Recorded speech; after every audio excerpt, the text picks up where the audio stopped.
रहीम अस्सलाम वालेकुम नाज़रीन, मैं हूं doctor Mohammad Salim and welcome to national narrative. Pakistan के अंदर रजीम चेंज का जो मामला है, इसके तो कुछ पहलू ये हैं कि पाकिस्तान में अमेरिका ने इंटरवेंशन की है या उसने कॉन्स्पिरेसी की है। ये रजीम चेंज का और ये इम्पोर्टेड गवर्नमेंट का जो मामला है, ये सारी सूरत हाल है क्या, इसका एक और पहलू है जिस पहलू के ऊपर आज के वीलॉग में मैं बात करूँगा। नाज़रीन, पाकिस्तान के अंदर अमेरिका ने रजीम चेंज करने के लिए 9/11 के बाद बहुत कोशिश की, जब अमेरिका का और जनरल मुशर्रफ का आपस में ट्रस्ट डेफिसिट हो गया। अमेरिकन्स ने ये देखा कि ये प्रेसिडेंट मुशर्रफ की जो रजीम है, ये पैसे हमारे से लेते हैं और ये उधर तालिबान की जो कोयटा शूरा है, इनको भी ये सपोर्ट करते हैं। अपना मिज़ल डिलीवरी जो सिस्टम है, उसको भी ये बहुत ज़्यादा स्ट्रेंथन करते जा रहे हैं और हमें ये कह रहे हैं कि पाकिस्तान के अंदर बहुत ज़्यादा टेररिज्म है, इधर से भी हमने टेररिज्म ख़त्म करनी है। ये जो वज़ीरिस्तान एजेंसी नॉर्थ और साउथ है, इधर से भी ख़त्म करनी है। तो बेसिकली ये पाकिस्तानीज़ जो है जनरल मुशर्रफ के तहत ये हमें दे आर बिफूलिंग अस। तो फिर उन्होंने ये चाहा कि हम इसकी रजीम को चेंज कर दें। तो उस सिलसिले में फिर जो 2007 के अंदर ये जो चीफ जस्टिस इफ्तिखार चौधरी थे, इनका जो रेफरेंस भेजा गया था इनको डिसीट करने वाला, तो उसके बाद फिर लॉयर्स मूवमेंट पूरी चलती है। ये अमेरिका की रजीम चेंज की मैं आपको पाकिस्तान के पर्सपेक्टिव में बात बता रहा हूँ। ये अब की बात नहीं है, प्राइम मिनिस्टर इमरान खान के टाइम की बात, ये इससे पुरानी बात है। पहले भी अमेरिका ने बहुत सीरियस अटेम्प्ट की थी। उस अटेम्प्ट में ये इन्होंने लॉयर्स मूवमेंट को सपोर्ट किया और उसके साथ ये जो खैबर पख्तूनख्वा का जो नाम है KP बना, इससे पहले इसका नाम था NWFP। इसका नाम चेंज करने के लिए पूरे का पूरा एक मूवमेंट को क्रिएट किया गया। साथ ही जो जनूबी पंजाब के अंदर सूबा बनाना था और हज़ारा के अंदर सूबा बनाना था, ये भी मामला खड़ा किया गया। और इसके साथ साथ पूरे का जो पूरा मीडिया था पाकिस्तान का, ये चूँकि इसकी उम्र जो इलेक्ट्रॉनिक मीडिया था, इसकी उम्र अभी कोई 5-7 साल थी सिर्फ। मीडिया के अंदर भी कुछ लोगों को ख़रीदा गया और इस तरीके से करके पूरे का पूरा एक नैरेटिव बिल्ड किया गया अगेंस्ट जनरल मुशर्रफ। और उन्हीं दिनों में ये जो नवाज शरीफ साहब हैं, शहबाज शरीफ हैं, ये भी वापस आते हैं। मोहतरमा बेनज़ीर भुट्टो भी पाकिस्तान के अंदर तशरीफ़ ले आती हैं और एक पूरे का पूरा एक तरीका डिवाइस किया जाता कि किस तरीके से मुशर्रफ को हम इधर से ख़त्म कर दें, पाकिस्तान के अंदर से इसका पूरे का पूरा रजीम चेंज कर दें।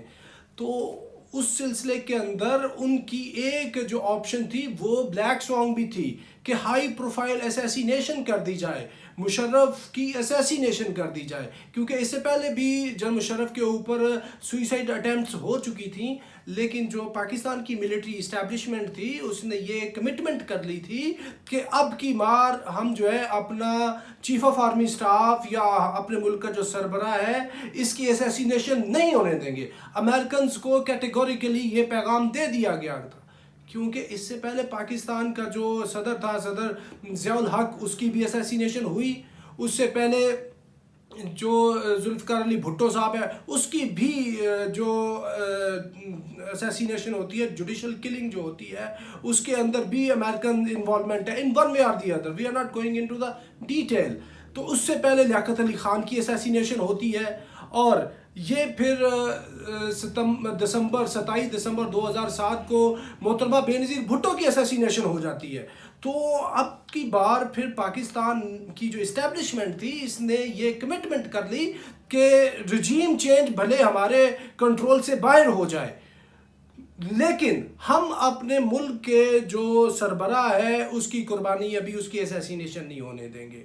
रजीम चेंज इसलिए आउट ऑफ कंट्रोल हो चुकी थी क्योंकि जो कॉन्डोलीज़ा राइस उस टाइम की सेक्रेटरी ऑफ स्टेट है, वो जनरल मुशर्रफ से जब NRO दिया गया था ये सारी अपोजिशन की पार्टीज़ को, तो उसके बाद एक एक चीज़ के ऊपर उनकी डिस्कशन थी। अमेरिका की इतनी ज़्यादा इन्वॉल्वमेंट थी। तो जब ये मामला आया कि इन्होंने मुशर्रफ को उठा के बाहर फेंकना है, तो जो मिलिट्री इस्टेब्लिशमेंट थी वो उसने कहा कि जो मर्जी हो जाए, हम अपने मुल्क के अंदर ब्लैक स्वान नहीं होने देंगे। जो जनरल इशफाक परवेज़ कियानी थे, ये उस टाइम DGISI थे और फिर आईएसआई ने ये देखा कि हम तो इनके कहने के ऊपर 9/11 में इनकी जंग में इनके अंदर गए और जंग हमारे अंदर भी पाकिस्तान के अंदर भी आई, इतनी ज़्यादा हमने कुर्बानियाँ दी हैं, इंफ्रास्ट्रक्चर तबाह कर लिया है, ड्रोन अटैक्स, टारगेट किलिंग और ये सारा कुछ हुआ है।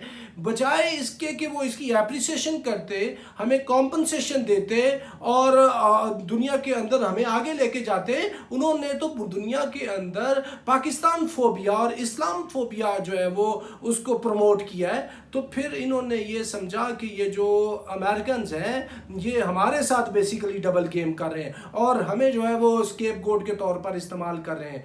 तो तब से फिर एक जो पैराडाइम शिफ्ट थी from American camp towards Russian and Chinese, ये तब से ये शिफ्ट हो गई थी। और इसके सबसे पहला जो इम्पोर्टेंट किरदार अदा किया था वो जनरल इशफाक परवेज़ कियानी ने किया था।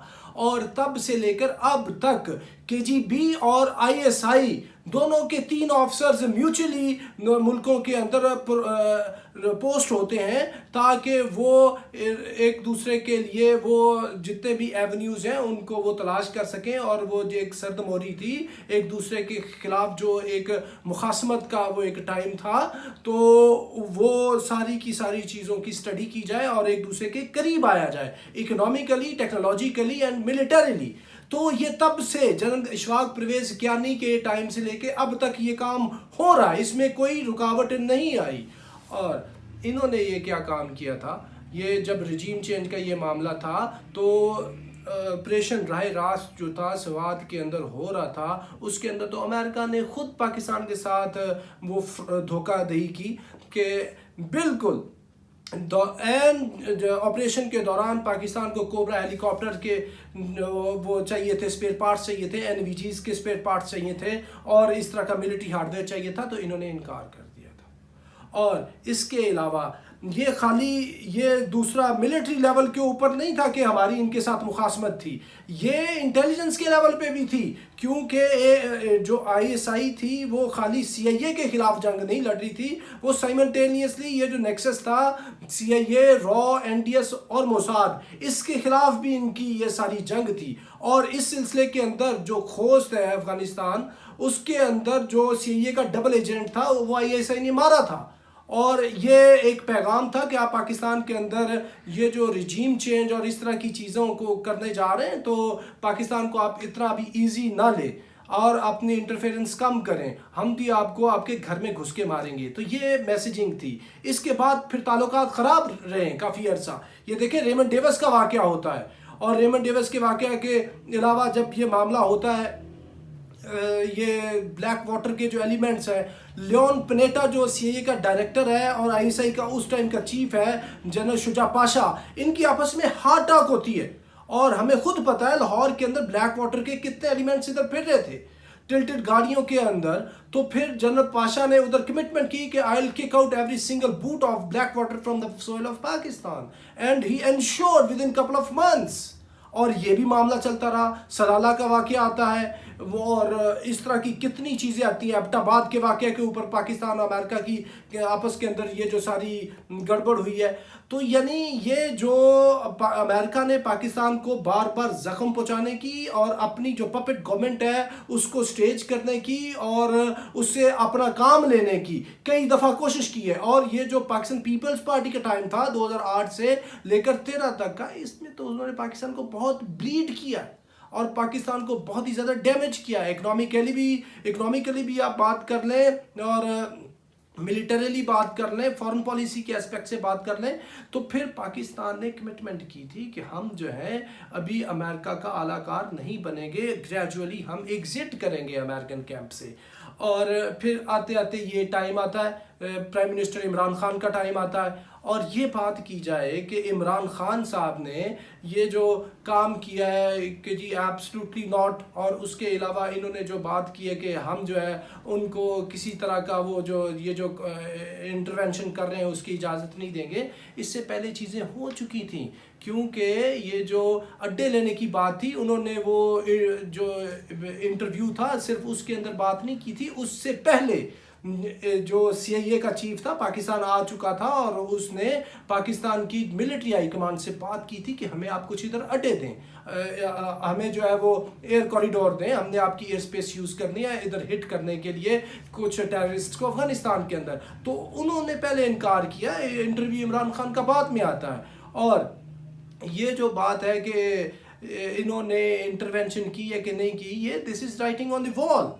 और इंटरवेंशन करने के लिए ये इसको इंटरवेंशन कह लें, कॉन्स्पिरेट लफ्ज़ है ना, लफ्ज़ का हेर फेर कर लें, वो एक अलहदा बात है, लेकिन इन्होंने ब्लेटेंट किस्म की इंटरवेंशन की है और ये इंटरवेंशन करते हैं। और मैं आपको आज के वीलॉग में सिर्फ अमेरिका की इंटरवेंशन की तो बहुत लंबी दास्तानें हैं, बड़े वाक़यात हैं, मैं किसी और वीलॉग के अंदर उसको समराइज़ करूंगा, लेकिन आज के वीलॉग के अंदर ये जो अमेरिकन इंटरवेंशन है इसका मैं सिर्फ आपको एक मिसाल पेश करता हूं जो इन्होंने पनामा के अंदर की। पनामा से पहले इन्होंने प्राइम मिनिस्टर मुसद्दक जो ईरान का प्राइम मिनिस्टर था उसकी भी रिजीम चेंज की, और दुनिया के जो सेंट्रल जो अफ्रीका है, लैटिन अमेरिका है, इसके और एशिया के कितने मुल्कों में ये करते हैं। अभी आपको ये बताता हूँ कि ये जो इमरान खान की रिजीम चेंज है, ये इमरान खान से मसला नहीं था, ये पाकिस्तान से ये मामला था कि अमेरिका के लिए दुनिया के कितने मुल्क जो है वो रीअलाइनमेंट कर रहे हैं और पाकिस्तान भी अमेरिकन कैंप से आउट हो रहा है, तो इनको बहुत ज़्यादा वो तकलीफ थी पाकिस्तान के ऊपर। ये चूँकि ब्लेटेंट किस्म की, बिल्कुल नेकेड ओपन किस्म की इंटरवेंशन तो नहीं कर सकते थे, इधर से कुछ पपेट्स ही खरीद सकते थे वो, और उनको अपना मोहरा बना के फिर इन्होंने काम करना था। और इन्होंने इसी तरह किया, क्योंकि इंटरवेंशन करने के कुछ तरीक़ेकार होते हैं जिनमें सबसे पहला ये तरीका है कि असैसिनेशन करवाते हैं दूसरे मुल्कों के लीडर्स की, उसके अलावा ये मिलिट्री कू भी कराते हैं, और इसके अलावा जो उनका इलेक्शन होता है उसको भी मैनिपुलेट करते हैं, और जो मुल्क के अंदर जो पॉलिटिकल ओपोनेंट होते हैं, डिसिडेंट एलिमेंट्स होते हैं, उनको भी ये सपोर्ट करते हैं।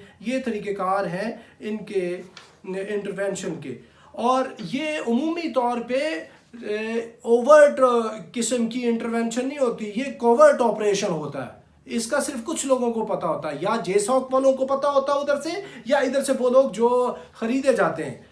और आपको बात बताऊं, ये अमेरिका के अपने अंदर भी तो इस तरह की चीज़ें होती हैं, फॉरेन एलिमेंट से इंटरवीन करते हैं।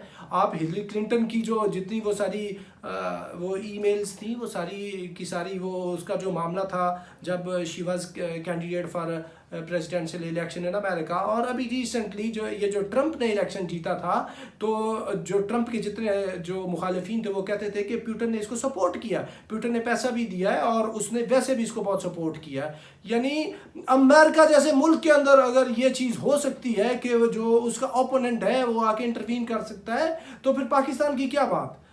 ये जो मैं आपको सिर्फ वाक़या कोट करना है, वो पनामा का कोट करना है कि पनामा के प्रेसिडेंट को इन्होंने तो किडनैप कर लिया था। ये पाकिस्तान की आप बात करते हैं, अमेरिका का जिधर जोर चढ़ता है CIA हेलीकॉप्टर के अंदर किडनैप करके ले जाती है।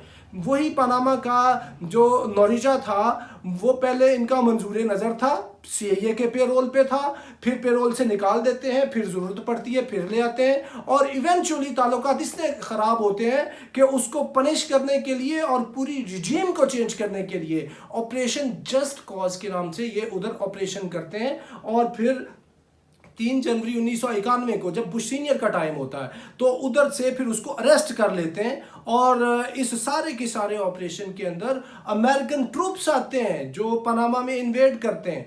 9,000 अमेरिकन ट्रूप आता है, और उधर जो बैठे हुए अमेरिकन जब 12,000 ट्रूप्स ऑलरेडी उधर बैठा हुआ था पनामा के अंदर, ये दोनों मिलकर मिलिट्री ऑपरेशन करते हैं, और इस इन्वेजन के अंदर 23 अमेरिकन मरते हैं और कुछ 150 जो पनामा की डिफेंस फोर्सेस हैं उनके लोग मरते हैं। लेकिन इतने जो वो लोगों की हलाकत के बाद रिजीम चेंज कर दी जाती है, और जो इनका टारगेट था नोरिजा, उसको ये उठा के ले जाते हैं अमेरिका के अंदर। यानी दूसरे मुल्क के लीडर को उठाया है, अमेरिका में ले गए हैं और अमेरिका के अंदर जाके ट्रायल करते हैं, उसके ऊपर मनी लॉन्ड्रिंग, रॉकेटेरिंग, फ्रॉड और इस तरह की चीज़ों का सारा वो ट्रायल करते हैं, ड्रग ट्रैफिकिंग का, और फिर उसको 40 साल की जो इम्प्रिजनमेंट अनाउंस करते हैं। और बाद में कुछ जब इनको रजीम इन्होंने चेंज कर ली, अपने पपेट्स को उधर बिठा दिया पनामा में, तो फिर उन्होंने नोरिजा की एक्स्ट्राडिशन जो वो डिमांड की, एक्स्ट्रा डाइट करके उसको वापस पनामा में बुलाया और फिर उधर भी वो जेल में रहा और जाके फिर कहीं अभी ये रिसेंटली 2017 के अंदर उसकी डेथ हो जाती है। तो इस तरह अमेरिकन अपने जो जो छोटे मुल्क हैं उनके अंदर रजीम चेंज करते हैं। और ये अभी ये पाकिस्तान के लिए ये कोई नई बात नहीं है, हिस्ट्री के औराक भरे हुए हैं। पिछले 300 400 500 साल के अंदर कोई कम से कम 200 से ज़्यादा रजीम चेंज हुई है दुनिया के अंदर। ये कोई this is not anything new, this happens. और पाकिस्तान के अंदर ये जो अमेरिका ने ये काम किया है, ये बिल्कुल ये अमेरिका की रवायत है। और जो भी तगड़ा मुल्क हो वो ये इस तरह करता है, क्योंकि अभी फिजिकली तो आप इन्वेड नहीं कर सकते, इसी तरह ही करते हैं। और ये जो कन्फेशंस ऑफ इकोनॉमिक हिटमैन है जॉन परकिंस, इसके अंदर भी ये सारा वाकया इन्होंने लिखा हुआ है कि किस तरह ये चीज़ करते हैं। तो ये अमेरिका ने इंटरवीन किया है, इंटरफेरेंस की है, और this is writing on the wall. किसी को कोई शक नहीं, अगर किसी को कोई शक है तो इसका मतलब है कि वो चीज़ों से लाइल में, उसको हकीकत का पता नहीं है। तो नाज़रीन अब तक के लिए इतना ही, अब till next time, thank you very much. Pakistan जिंदाबाद।